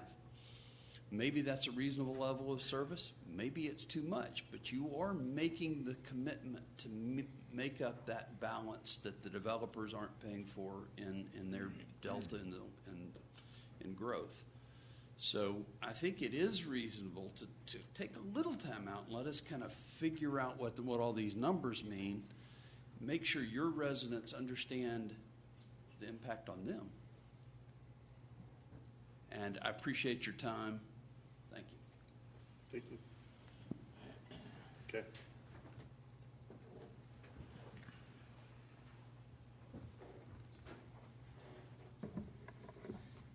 Thank you for giving me an opportunity to speak. My name is Noel Carpenter. I live at 15230 High Grove Road in Milton. I also was on the Impact Fee Committee over the last year with the other members who've spoken tonight. I have just a couple of comments. One is this is the initial report that we started reviewing back in March of 2015. And within this, although we've been working along and to improve and move the ball forward, the consultant was able to compute a general fee back at the very beginning, back in March, of $7,700. It may have changed a few dollars, but we've been zeroing in on the same target for some time, and these numbers have almost not changed. One of the reasons why that is because they are developed from the plan. And so before the consultant could start working on what we needed to do and how it needed to be done in governance, he had to utilize, where is our existing condition? Where are we now, and where do we plan to go? And so what are the costs going to be in order to do that? And what will be the, quote, impacts on our community based on the new people? This, although there are a lot of numbers here, this is what I feel like if you do take the time to consider it over the next week or even a day, it is simple math. It is a simple spreadsheet. It starts at the beginning, it tells a story, and you end up at a number, a fee. Essentially, if we discount the fee for someone, somebody else is going to pay the fee unless we cut service. It's that simple. So we're headed here on this level of services. It is going to have to be paid for by about $250 million, and somebody's going to be out of pocket for that money. And the question is whether everyone pays equally, including the new people, or whether we discount that fee to incentivize new growth, or or we reduce services. It's that simple. My only general comment is that I believe that the movement is about for conservation. We've been talking about that for 2 years as well. And I believe that if we do feel like this is going to impact growth, isn't that what you're trying to do in the first place? You're trying to slow growth. On the other side of that coin, if you're slowing growth, it's going to make the property values for existing citizens higher. It's going to make it harder to move in here. It's going to make it harder. Your supply is going to drop for new homes, and your costs are going to go up. So there are more profits. I'm hoping the economics works out. There should be more profits on the table for these new homes. That's the thought pattern here. But this is it's not new. It's a simple math. So I know you can do it. I'm on your team. Thanks. Thank you. Okay, Karen? I don't know that we can really use this as a method of slowing growth. I think what we want to make sure of is that we have the parks and the other infrastructure that we need in place to handle the growth when it comes. Is that correct? Because it scares me a little bit hearing we're using this as a method to slow growth. I am unaware of any community that has adopted an impact fee that resulted in slowing growth. Simultaneously, obviously, city councils and boards of commissioners think about, well, what's a level of a fee that would be acceptable and not slow growth? So it's kind of a push me, pull you kind of thing. I think that this is just me personally thinking, adding 1% to the average cost of a single-family house, 1.2%. Most likely that house was pro-formed at a gross profit of 25%. Same with the land. And that's gross profit. That includes all those other costs. That's not net profit. But it's hard for me to see that the industry could not absorb a 1%. In fact, at one advisory committee meeting, we talked a lot about how builders do add-ons. And one person said, I can pay for that fee and the add-ons for the chandeliers. So it's debatable in many ways as to whether the maximum fee would slow growth or not. The maximum fee would help you realize the goals that you set for the quality of this community. And as was just said, pick your poison. Do you want to lower your standards to get the fee down to something that's acceptable to the new folks? Or do you want to just shift the burden to your taxpayers and they'll pay more in their property taxes for bonds or whatever to pay for more than their fair share? It's pretty simple. It is pretty simple math. I try to make it look confusing so that I can charge you a lot of money, but it is pretty simple math. Karen, was that? Councilmember Thurman, though, I agree with you, though. I think that the public policy behind it is not for it to be used as a growth prevention tool. I think it is meant to be as the consultant just advised, as a means of allocating the costs of the development, of the growth to those that the law allows you to allocate costs to, as opposed to property tax. Yeah, I think the point was that all things being equal, if the fees in Milton are higher than the fees someplace else, and the developer isn't hiding those fees and they're passing it directly on to the consumer, that there is an economic impact as was suggested, And so we need to be cognizant of that fact, because our public policy in terms of what an impact fee is, what it represents, and how it's going to be used can have side effects. So we need to be aware of those side effects, and we just need to plan on that potential. So, Bill? I guess the nagging thought that keeps coming back to me is based on living within our means. And I know we went through this exercise of establishing a level of service for our parks and rec. As part of this review process, or this process between going forward, I think I'd like to revisit that discussion and see if it is achievable and still living within our means, not obligating ourselves to incurring a lot more debt than we can feasibly assume. Looking out 20 years, I think it's I guess some folks can do it, make projections, but I think in the times that we're living in right now, I'm just cautious, probably more cautious than most people. I've been through probably a lot more than most. But I think revisiting our commitment to provide that level of service, I think I'd like to revisit that as part of this process. Okay. All right. Anything else? I guess we've, has Kathy given you and Bill enough that you need right now? And again, to all those who spoke publicly, you're welcome to keep in touch with us and send your comments, emails, and have more discussions and all that. So as we move forward. All right, Cindy, if you'll please call the next item. Our next item is discussion of the City of Milton budget, revenue and expenditures, capital improvement, project prioritization, fiscal year 2016, and the amended budget for fiscal year 2015.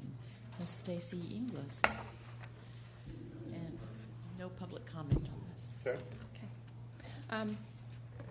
Well, Chris is called in, so if you have any questions for him, he'll be happy to answer any questions that you might have if I'm not able to. And you've heard everything about the FY16 budget, so let's talk about that first. Before we talk about fund balance, are there any questions that you might have since you've gone over the budget, you've had time to go over it? Do you have any questions about any of the revenue projections or any expenditure requests in the general fund budget or any of the other funds? I'll be happy to answer those right now, and then we can talk about fund balance and what to do with that. Okay, does anybody have any general questions first? Karen? No. Did you have a question, Karen? No. Oh, I'm sorry. Okay. We're just talking about budget amendments for this year, correct? We're talking about FY16 right now. We can talk about budget amendments if you want to. There really isn't. It's pretty self-explanatory on the budget amendments. We'll have a public hearing on that on the 21st, and it'll be presented for approval. I can go over those right now if you'd like, or we can talk about FY16 and try to get some of the decisions out of the way on what to do with fund balance, or we can talk about that in the council meeting whenever it comes up on the 21st. Stacey, I had asked Chris for some kind of schedule that basically showed year-to-year budget broken down between which is really operating budget and which are our capital improvement budget, because I believe they're two totally different things. Mm-hmm. Do we have anything like that? I do have something on that. I'm not sure if it actually shows you exactly what you were asking for, but I can certainly pass these out to you. Okay. You know, I have no problem if we increase the budget due to additional revenues in the capital improvement part, but operating as a whole. So what you see is I looked at amended budget for FY14 and amended budget for FY15 and compared those variance in dollars and variance in percentages year over year. And then also on the next page, you look at amendment budget for FY15 and presented or proposed budget for FY16 and what the variance is year over year.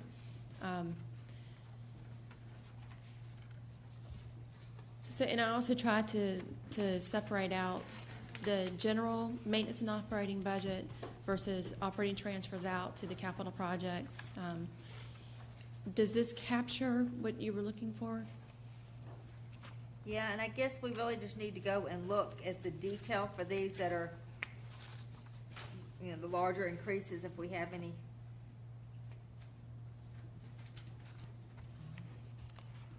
Questions on them individually, and that would all be in our book, correct? It will be in your book, or I can certainly answer I can meet with you individually if you'd like and answer any questions that you might have.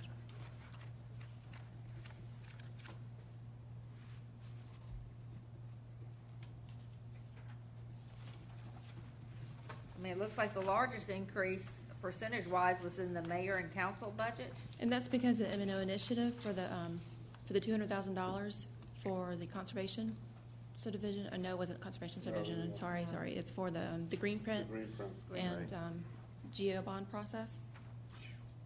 And that goes in the mayor and council. Yeah. Mm-hmm. To me, that's almost more of a capital project than it is an operating. When I think of operating things, I think of recurring type expenses. To me, that's more of a capital, one-time type cost than it is a operating expenditure. We can certainly put it there if that's where it is. To me, operating expenditures are recurring. Okay, I will do that. I'll make that adjustment and bring that forward to you on the 21st. I have several questions, both in the M&O and the CIP. Okay. I don't know if it'd be worthwhile just to get together Sure. one-on-one to discuss those, or spend the time going through it tonight for everybody else's benefit. It's up to you. I can do either one. We can get together. Okay, sounds good. Is this helpful for people, though, as far as a kind of quick summary?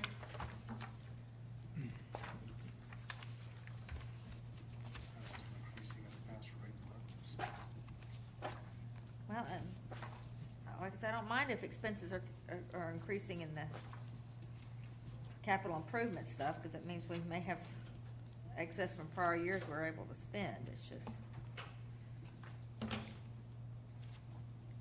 And that's what I try to show, where it says fund balance reserve, one-time capital project contribution. I tried to pull that out of the number. So you'll see in FY15, we had almost $4.3 million going toward the City Hall project that we pulled out of the fund balance number. So I did try to separate that from the general contribution going over, the operating transfer going over into the capital projects funds. And I know one of the things that increased the greatest was the parks and recreation, and a good portion of it was due to park mowing and litter pickup for the new park, and that now we're going to have the responsibility inside the fence. How does that work with our agreement with Hopewell Youth Baseball, who in the past had some of that responsibility? How does that work with them now? Jim is going to have to answer that one. We'd be taking over that responsibility at this point. But does that affect, I know that's an additional cost to us. Is there, and obviously a decrease in cost to them, does that affect our agreement with them, since they're not going to have to be expending that money, or? What we've done is we have now gotten our program providers all on a similar schedule, in which there is a 30% commission on registration that each of the program providers are paying to us. So Hopewell Baseball is now paying a 30% commission. Okay. All right. And where is that in the revenue budget? It's under activity commissions for HYA. It is on the second page of the revenues. There's a $75,000 line there for revenues. Previously, it was $1,500.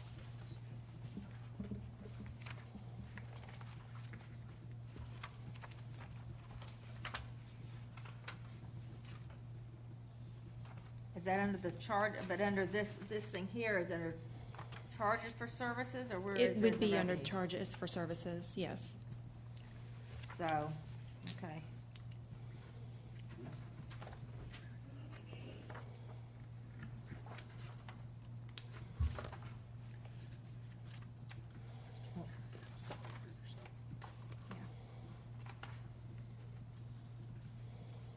Well, maybe, Bill, you and I can sit down with Stacy, because I have some questions too, so maybe that'd be the best thing, best use of our time tonight, so. Sure, we can talk about a time later. One thing in city clerk, it anticipated election costs in there, and they're still in the budget. Right. Can At the we move- time, whenever I put the budget together, we didn't know if there was going to be an election, so I can certainly reduce those fees.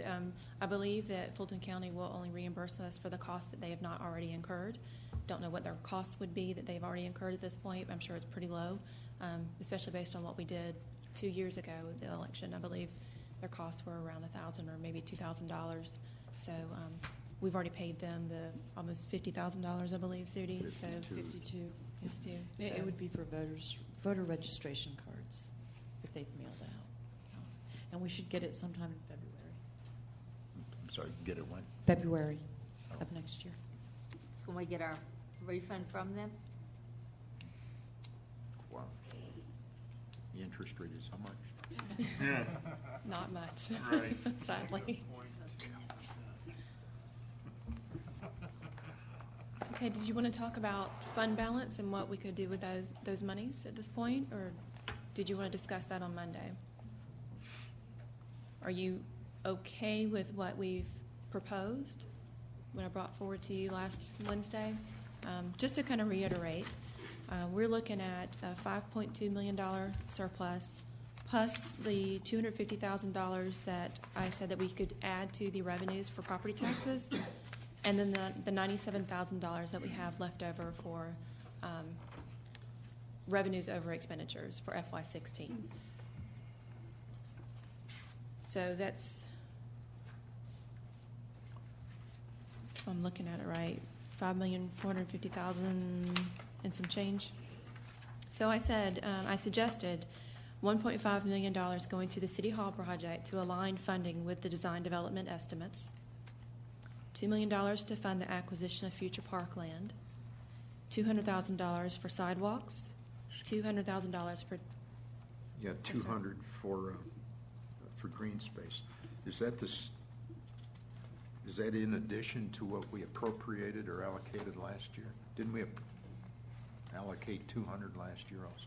That was for land conservation. We allocated, where's my little schedule here? I believe it was $300,000 to land conservation again in FY16, and then the $200,000 is for a green print plan, and if we choose to go through the general obligation bond process. Right, right. So that's in addition to the $300,000 that we have allocated for land conservation.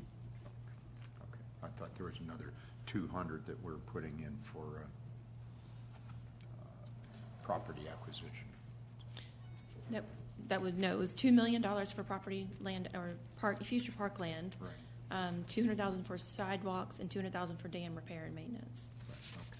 And then we are also projecting $1,647,000 for Providence Park improvements, Northwest Connector intersection project, or anything else that you feel would be worthy of that money.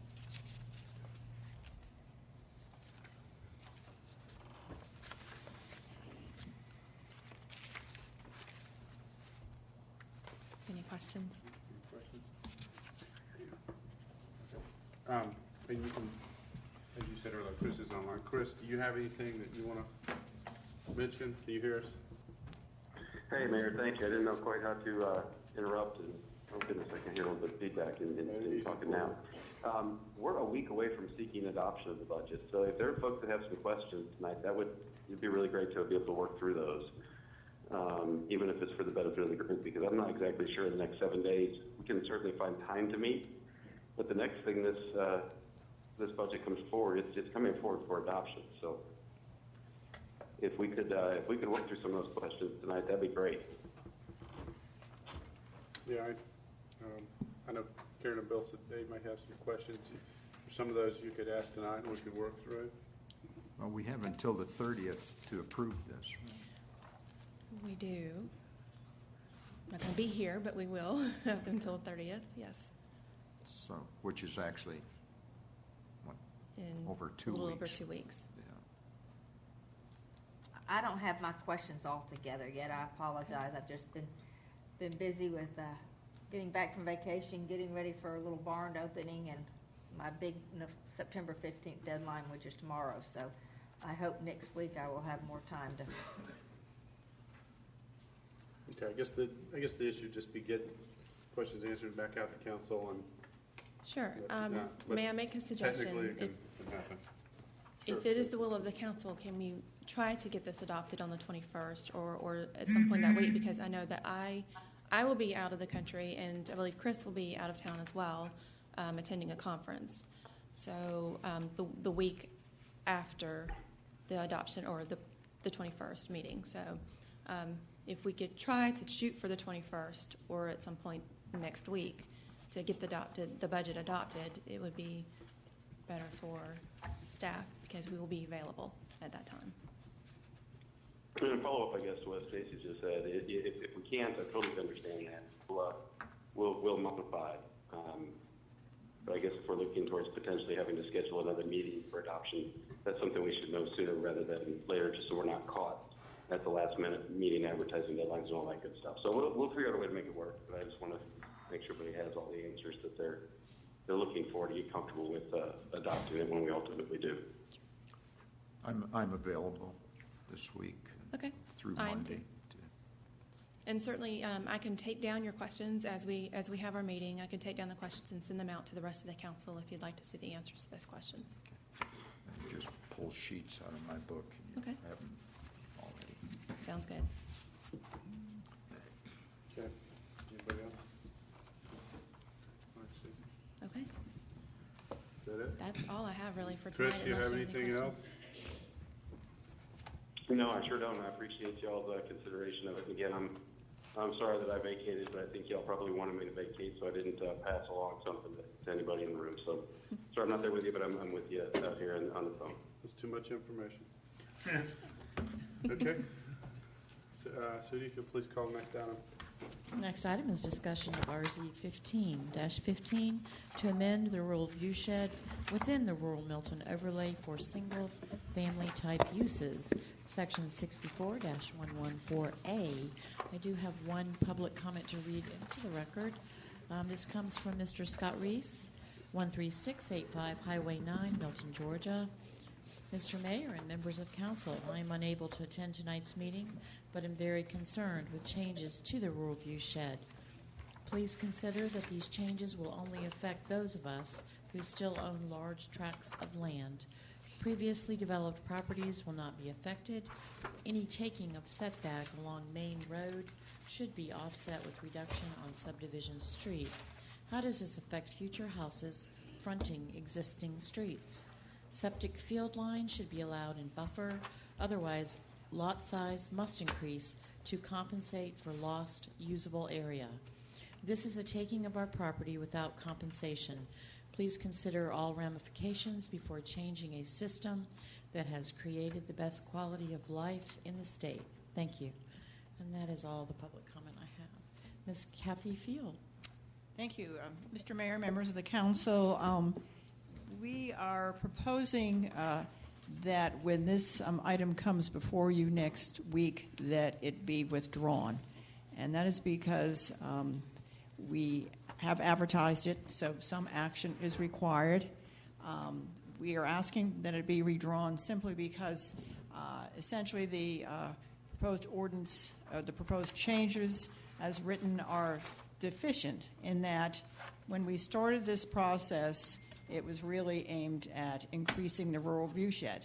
But subsequent to that, we've had many conversations about enhancing the AG1 and the other single-family zoning districts. So accordingly, we have advertised now, and we are opening up all of the single-family zoning districts. So items such as the rural view shed, changes to the entryway driveways, allowed pastoral uses in a rural viewshed. All of those items that we have discussed as part of that enhanced AG1, we will be discussing and bringing forward to you after the CZIM and the Planning Commission. It will come to you as a workshop.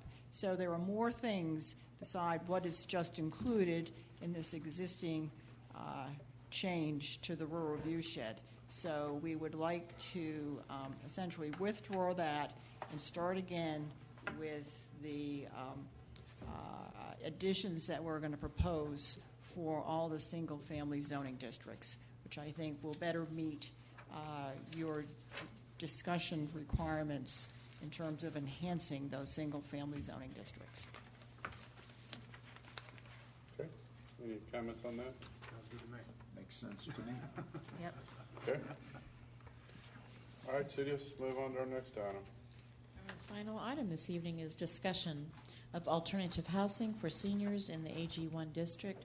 I do have one public comment that comes from Rick and Donna Hopgood.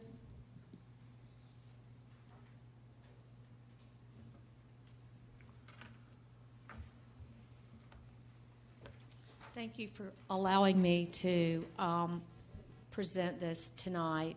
Rick had to leave, so my name is Donna Hopgood. My address is 13039 Freemanville Road, and it's right across from Milton High School on the other side, not the front of the high school. But anyway, what I wanted to ask is alternative housing in the AG1 for senior citizens.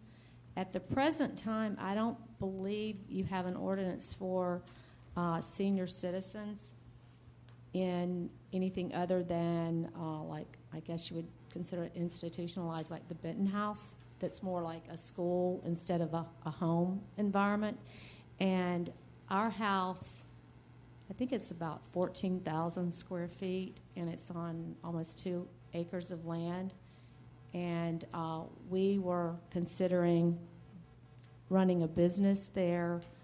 I am told that the AG1 includes bed and breakfast, and we had talked about doing that, but talking with our neighbors and just what we would like to have for Milton is alternatives for the senior citizens, so that if you had a loved one that wanted to be more in a family environment, that they could stay in Milton other than going to Alpharetta, which Alpharetta has a lot. I think they have a lot, but the one that I would invite you to look at is, I think it's called Mayfield Oaks now. It's next to the old library in Alpharetta on Mayfield, and it used to be Churchill Manor.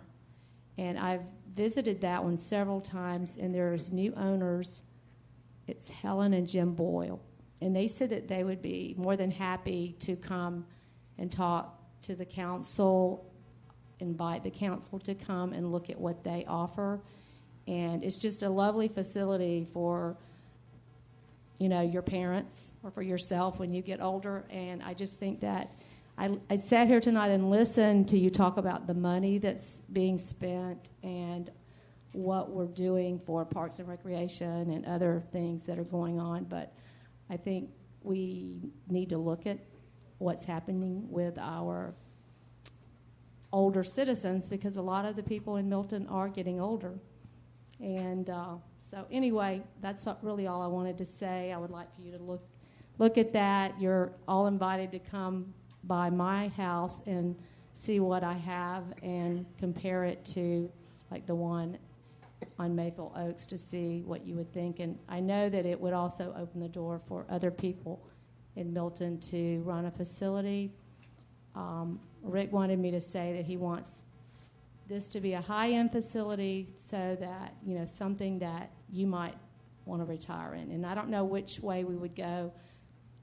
Senior citizen, assisted living, retirement, personal day, home, but I just really want you to look at that and see if you can add an ordinance for the senior citizens in Milton.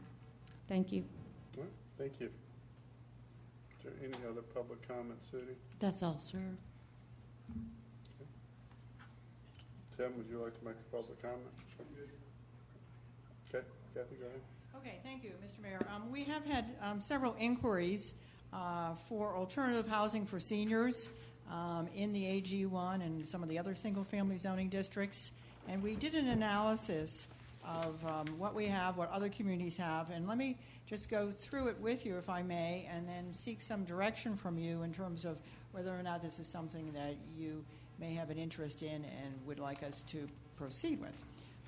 I'd like to start, you should all have this handout in front of you, but the very last page of the handout has some definitions, and we use the definitions from the State Department of Community Health in terms of what a personal care home is, which essentially is a home for two or more unrelated people with non-medical assistance. And then there's the assisted living community and the nursing home, both of which are more of an institutional medical generated type of use. So with those definitions in mind, we did look at what the city of Milton allows in terms of these uses. And if you look at the first page, you will see that under assisted living, we do not permit in the AG1 or the single-family residential districts. We do allow it in the more intense overlay zones of Deerfield and Crabapple, however. Under personal care home, again, we do not allow it in the AG1 or any other single-family districts, but again, in the more intense Transact zones of Deerfield and Crabapple. And the same with the nursing home, the same thing. We don't allow it in the AG1, but also in the more intense uses of Deerfield and Crabapple. Interestingly, though, we do allow group residences for 5 to 8 children that are permitted in the AG1 and single family with a use permit. But it only speaks to children. It does not speak to adults or seniors. And then just also for your information, we do allow adult daycare, but again, these are for unrelated adults that can be in a single family residence, but only during the day. There's no overnight stays. So that essentially is the current overview of what our zoning ordinance allows. On page 2, we looked at what other jurisdictions allow. And you can see as it relates to the personal care homes in the AG1 or single-family districts that they are allowed in most communities. They're allowed in Alpharetta, Athens-Clarke County, Cherokee County, and Gwinnett County, but they're not allowed in Cobb or Roswell. And then underneath that, underneath each of these cities, we do show you the maximum number of residents allowed, excluding the owner, in each of these personal care facilities. We've had requests for someone to use their residence, their existing residence.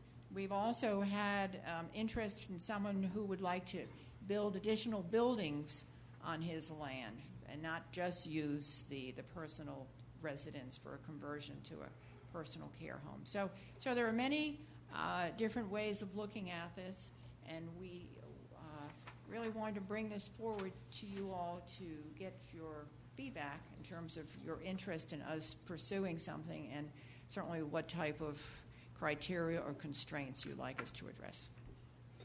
Yeah, I would just say that, I certainly favor looking into this. It'd be nice to have options for folks that not just a typical institution or whatever. So I'm certainly, as you know, interested in looking at these options and seeing if there's an ordinance that makes sense and would work. Matt? Yeah, I would say the same, and with regards to how it looks, somewhere between Alpharetta or Cherokee's 4 or 6, sounds good. Maybe in certain circumstances, 8 just depends on property size, I guess. But I'm open to what you guys come up with. Okay. We're getting a lot more old people out there, so we, including me. So we better come up with some solution for these people who most of them want to stay in the community in which they have lived a lot of times most of their lives. So. Yeah, Bill? Kathy, you have this one classification, group residence for children. Should there not be another classification for adult group homes? Well, I know there's one that exists. in the yes. city right now. Oh, I see. Well, it's just right now the only thing allowed is for children. We don't speak to adult group homes in the city. We could add this. What happens when the children get to be a certain age? Yeah. They kick them out of the homes? Yeah, I mean, I don't know that we've. there's a loophole in our zoning ordinance, and I mean, I think that's clearly something we need to address. Yeah, I agree. Anybody, any feed? What would, Kathy, kind of give us a run through, or Ken needs to jump into, or staff, but other staff, what would be typical process and timeline on It would be like regular zoning, right? So it would be a text. We would have to create another additional text. We look at it as a use permit to create a new use permit, or use permits, whichever applies, however which direction we go to. So it'd be about a 3.5-month process to create the ordinances we would need to implement this, and then and whoever would like to pursue it, then they would go through the use permit process, which would be another approximately 3.5-month process for the actual implementation of somebody getting the use permit. So it's about 7 months if we started now to someone actually getting a permit in hand to be able to move forward with a project of this type. That's best case scenario. Right, best case. I think we need to move forward as quickly as we can with it. Pardon me? I think we need to move forward as quickly as we can with it. Okay. What do you need from us? Just a kind of a thumbs up, go ahead from the council to get going? Yes, clearly. And if you have any constraints that you'd like us to include, or you want us to sort of come back with our best thinking in terms of what this should look like, or it's... I think we need to think outside the box and not just do whatever, Alpharetta or Roswell or Cherokee's done. I think we need to try to figure out what we really can do to help some of these people. Like I said, they've lived in the community all their life that may not be able to live by themselves.